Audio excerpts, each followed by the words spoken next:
Namaskar viewers, hello and welcome to Sansad TV. I am Tina Jha, you're watching Perspective. World leaders gathered in Johannesburg over the weekend for the G20 Leaders Summit hosted by South African President Cyril Ramaphosa.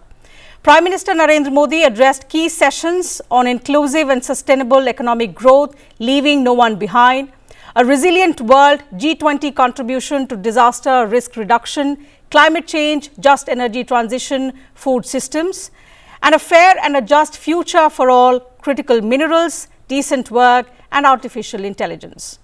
Now, during these sessions, the Prime Minister elaborated India's approach to growth, development and well-being for all, and also proposed 6 ideas for the G20 to consider. These proposals include creation of a G20 Global Traditional Knowledge Repository, creation of a G20 Africa Skills Multiplier, creation of a G20 Global Healthcare Response System, also to establish a G20 Open Satellite Data Partnership, creation of a G20 Critical Minerals Circularity Initiative, creation of a G20 initiative on countering the drug terror nexus.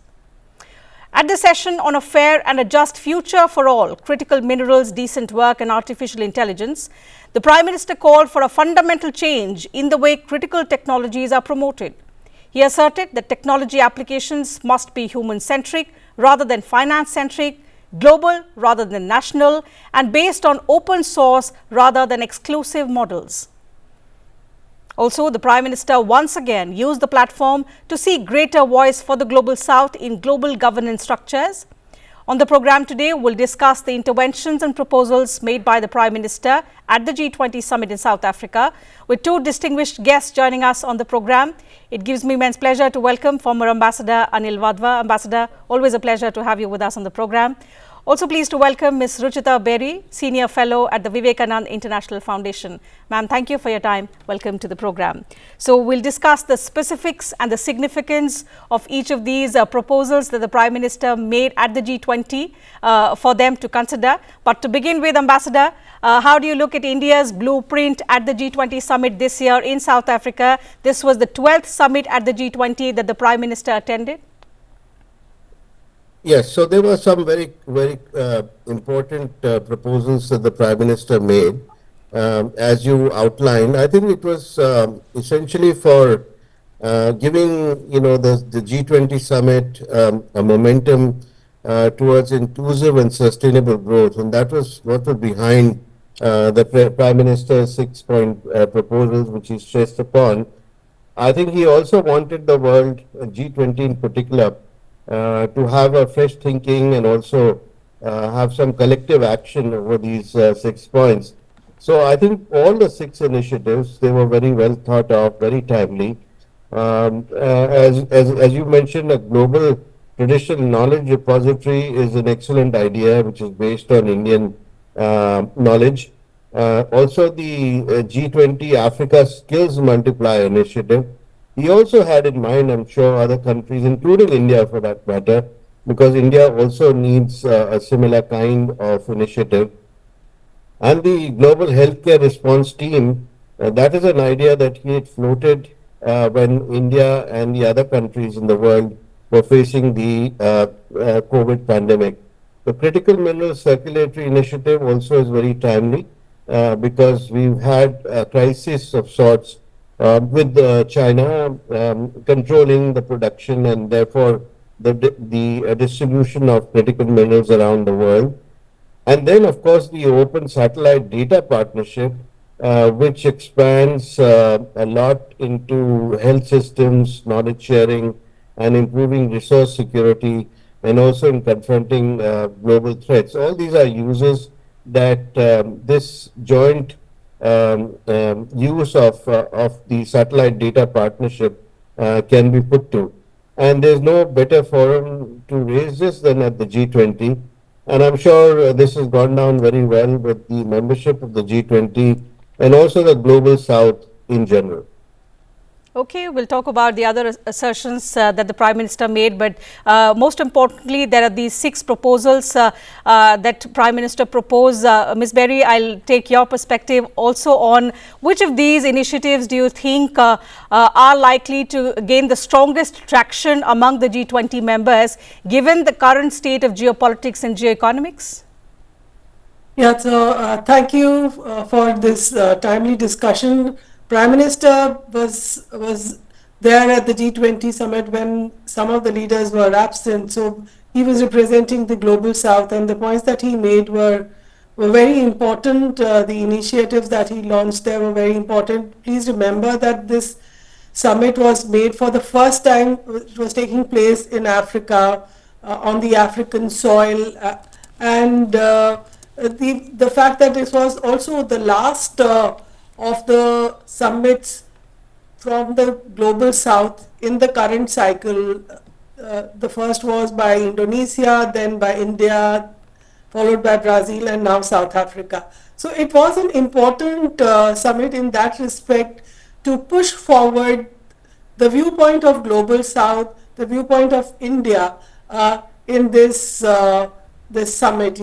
So Prime Minister, in his 6 initiatives that he mentioned that he proposed during the summit, they were very important. First, in terms of the global repository on traditional knowledge, has a vast reserve of traditional knowledge, and India can very well utilize its own traditional knowledge base for a G20 traditional knowledge repository. That is something that we can look for.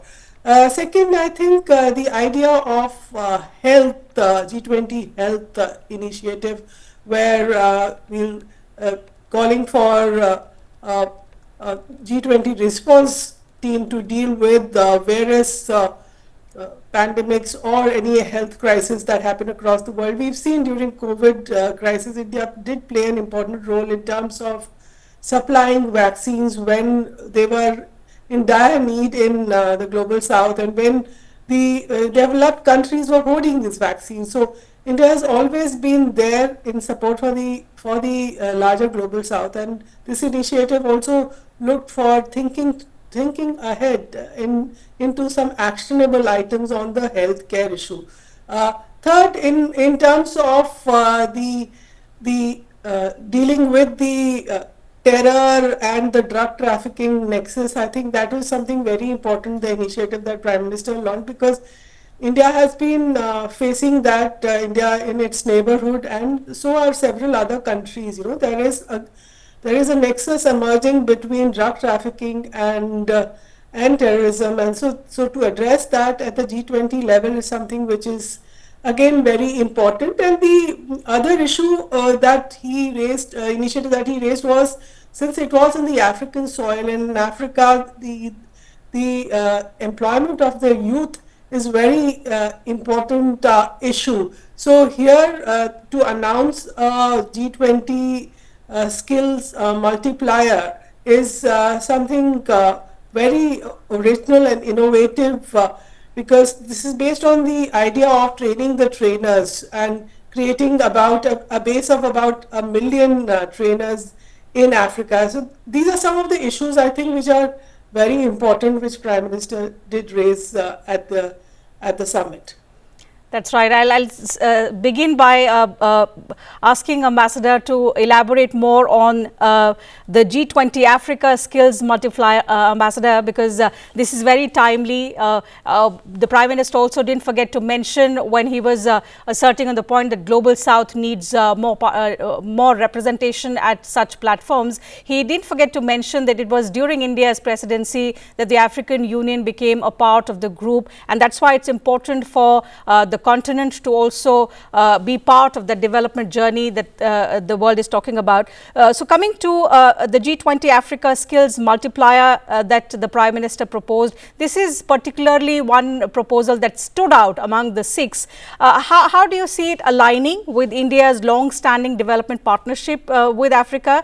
And also, do you see it further deepening India-Africa ties in the times to come? So advancing Africa's development and also empowering its young talent is in the interest of the entire world. And I think Prime Minister Modi struck the right chord when he outlined this initiative. And that is why this G20 Africa Skills Multiplier initiative has come about. Now, the reason why he talked about this initiative operating under the trainers model across various sectors is because of India's own experience, as I said earlier, in this particular field, because India faces a huge shortage of skilled manpower as well. It has a lot of manpower, but it needs to be channelized into the right areas, and that requires skilling so that there is employment generation going forward. And I think his initiative of asking all G20 partners to finance and support this effort is also something which is quite innovative. By creating 1 million certified trainers in Africa over the next decade, well, these trainers will in turn help equip millions of young people with skills. And this initiative will have a powerful multiplier effect, therefore. It will also strengthen local capacity and significantly contribute to Africa's long-term development. Now, if you transpose that into our own situation back home here in India, this is a similar kind of situation that we are facing here.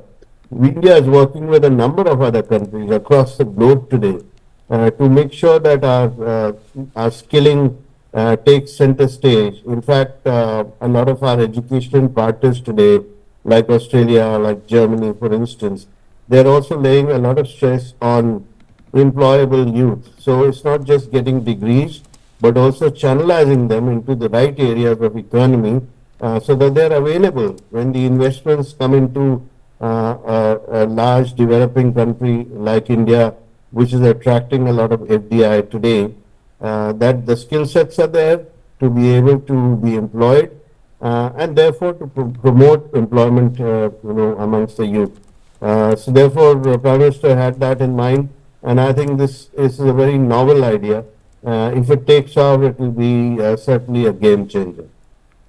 That's right. Ms. Perry, another proposal that comes in quite timely and is of huge relevance is the critical minerals circularity initiative that the Prime Minister proposed. It comes at a time when we are seeing that the supply chains are under immense pressure. How feasible is circularity then as a solution? And if you could also explain to us, where does India stand in this global minerals race which we are seeing across the world?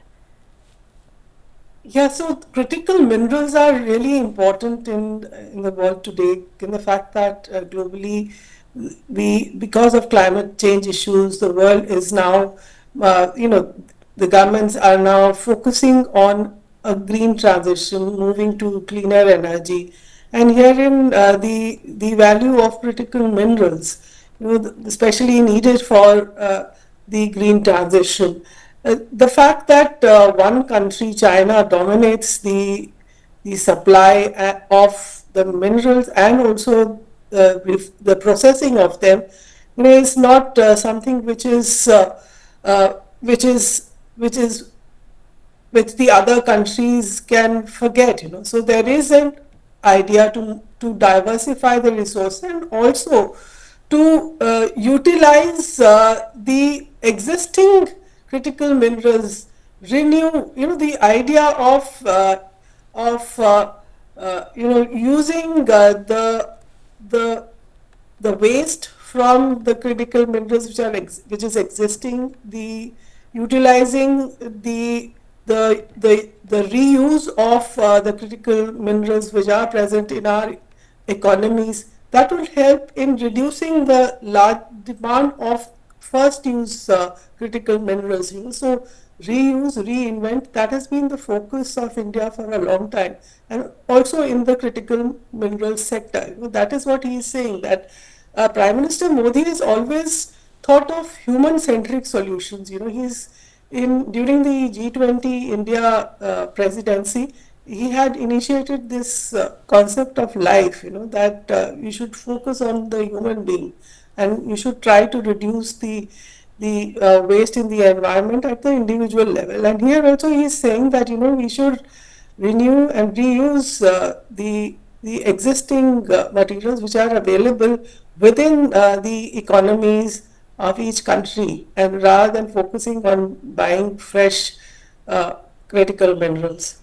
That's right. And the Prime Minister also used the opportunity to talk about India's approach in how we've been making efforts in balancing climate responsibility with some of the development imperatives, being one of the largest developing nations in the world today. But another area that the Prime Minister covered during his intervention was when he spoke about AI and tech governance, and he call for human-centric and open-source technology model. Ambassador, how does this resonate with the ongoing tech rivalries, especially among the top two economies that we see today, the China and the US, their competition which is currently underway? And do you see a pathway for India perhaps to carve out a middle way which can then help other countries also reap out those development benefits, which currently is at a standstill because of the rivalry that we witness?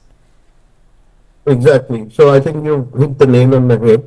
If you recall the last AI summit, which was held in France, which was co-hosted by Prime Minister Modi and President Macron, we saw a divide between the United States, Europe, and perhaps the rest of the world on how to handle AI going forward.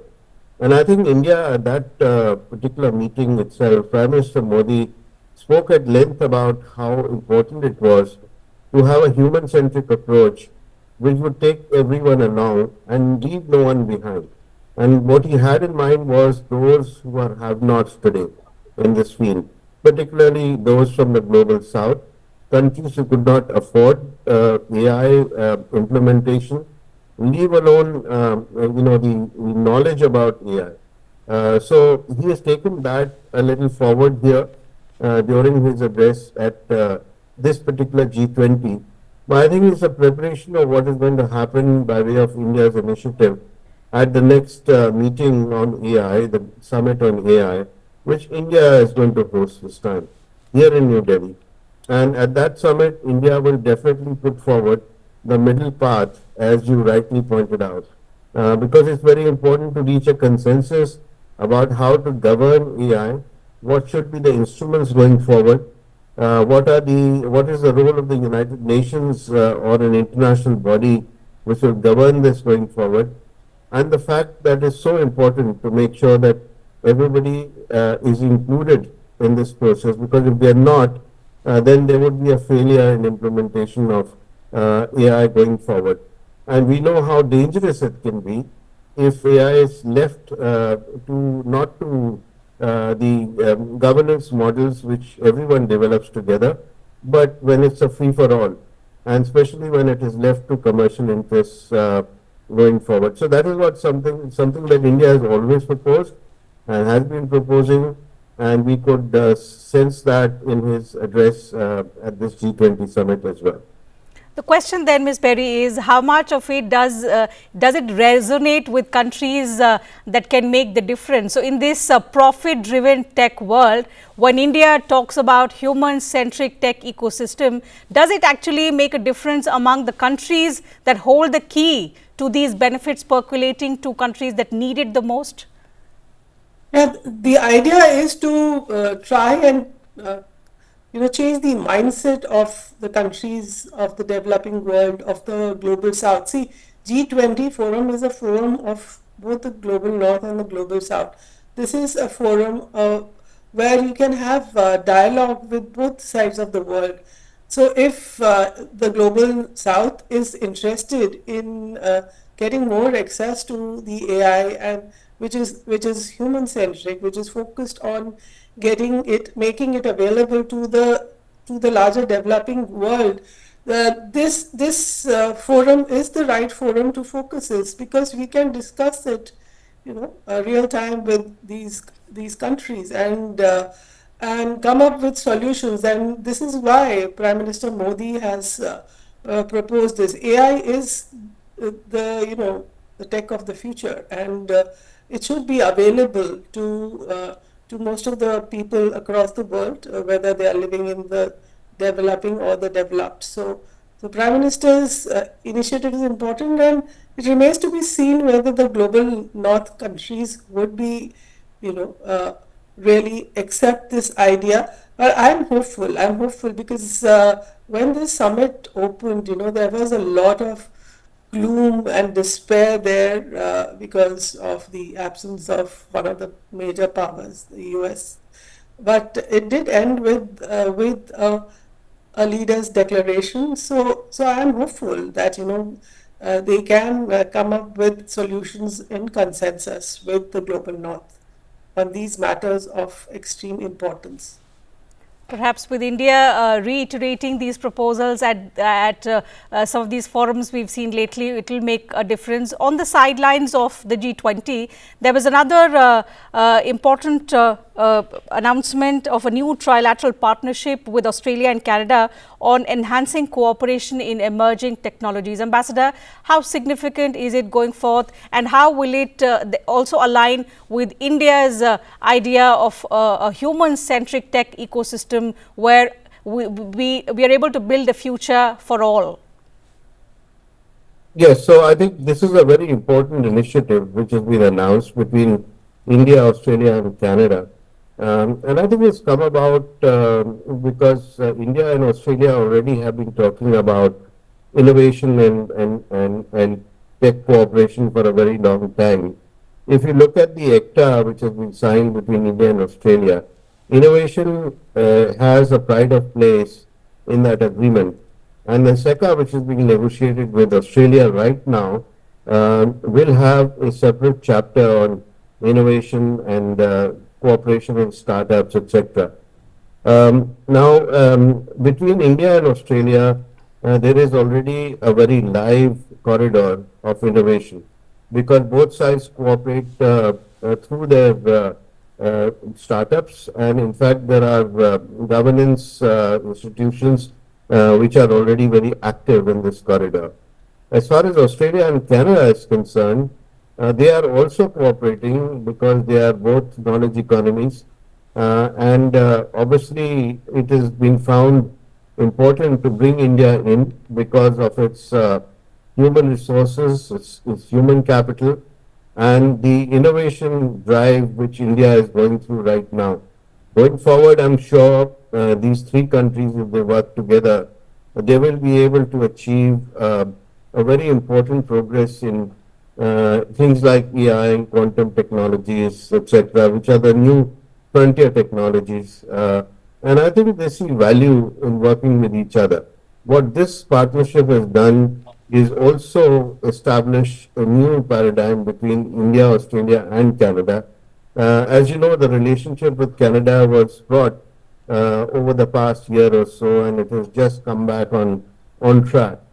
So working together with Australia, which is a trusted partner, and at the same time with Canada on innovation and tech side will be very important.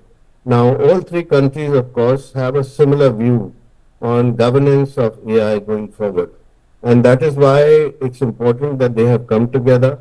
All three of them believe that there should be no extremes in this endeavor, that they should be regulated in a proper manner, there should be governance standards which should be set, and there should be moderate standards so that everybody benefits from innovations which happen in the tech and AI field. So that's why this partnership is important. Remains to be seen how it is implemented, because I think both countries between India and Australia are already doing so, and I think they will now need to incorporate their efforts with what Canada is doing in this field. Okay, Ms. Berry, a perspective from you also in this significant partnership, which aligns with India's broader approach of expanding global technology partnerships. But the key question is, which are the areas of cooperation that we will see all three countries exploring in the near future, and how will it also strengthen the supply chain security that India has been talking about for long? Yeah, so see, India has launched this trilateral initiative on emerging technologies, and this shows that India has taken a different type of step in building its partnerships with globally. But first is it at the G20 level, it announced various initiatives which look at building a global partnership, and this partnership with Australia and Canada is looking at partnership trilaterally. This is one of the models which India has adopted in the recent years, that it looks at smaller partnerships with like-minded countries on issues of common concern, and emerging technologies are something which are common concern for a large number of countries across the world. And given the fact that Australia is and has been an important partner of India in past. There is an ongoing dialogue on these issues with Australia. I think building that with Canada is an important step that we have taken. That we normalize the relationship and look at developing closer interest and closer cooperation on these issues, because emerging technologies are an important is a very important area, and this impacts the world across the spectrum, and what could be the niche areas within that remains to be seen. What are the divergences or convergences between the three countries? That will come up after opening up a dialogue at the officials level, and then subsequently at a higher level. That's right. How the three countries expand cooperation in key technology and innovation domains is something that we'll have to wait and see. But overall, the G20 in South Africa has been successful in context that the developing countries have been able to ensure that priorities of the G20 are at center stage. They find mention in the declaration, and most importantly, another year where we've seen India define its own terms, set up its priorities, also make recommendations and proposals on how to take the developing countries, especially in the global south, forward. So those were some of the important takeaways and assertions from the Prime Minister's very successful visit at the G20 summit, his 12th summit since assuming office as the Prime Minister in 2014. For now, we'll have to wrap up the conversation. Thank you once again, Ambassador and Ms. Berry, for joining us on the program today. Time allows us to take up only that much. It's been wonderful to hear your insights about the Prime Minister's participation and his interventions at the G20 in South Africa. That's it from us, viewers, on this edition of Perspective. See you again tomorrow, same time. Take good care of yourselves.